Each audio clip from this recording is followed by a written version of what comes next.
President Bush was so well known for his letters. He was really somebody who wrote to everybody, and there's a book, All the Best, George H.W. Bush, and that is part of his lore. To have these in front of us is pretty special. This one here, interesting, the Presidential Medal of Freedom.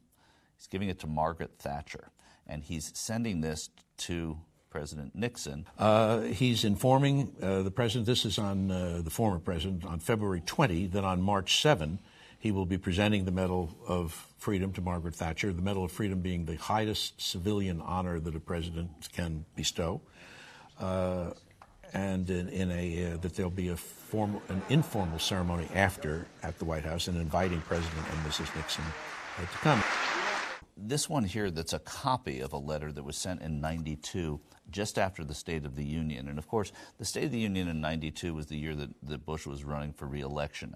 I was struck at the end. He said, "Forget the polls." This is Nixon writing to Bush. "Forget the polls. You were about in the same position I was at this time in 1972. The best thing you have going for you, besides Barbara, is the Democrats. Sincerely, Dick."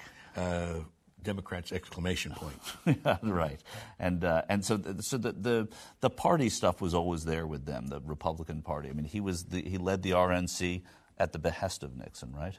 Nixon had gone to campaign for George H.W. Bush. Nixon held the party together after the Goldwater '64 debacle. And so their ties, he became aware of George Bush as a young, up-and-coming talent.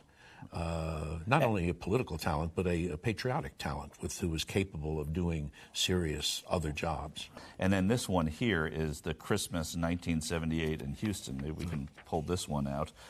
This is the card from the Bushes. Happy New Year, Christmas 1978, Houston, with our every good wish, George and Barbara, and it's signed by Barbara Bush. So you have this is Christmas 1978, and these are all of the Bushes, and we've gotten to know this family quite well. We didn't at that point, but this is 2 years before he ran for president against Reagan, and he's sending this to Nixon, who he'd known for quite a while. But you can only imagine what was going on in the Bush home that Christmas as they were thinking about his running for president. And now we're here, burying the 41st President of the United States, and having these relics in this library is pretty special. A very handsome family.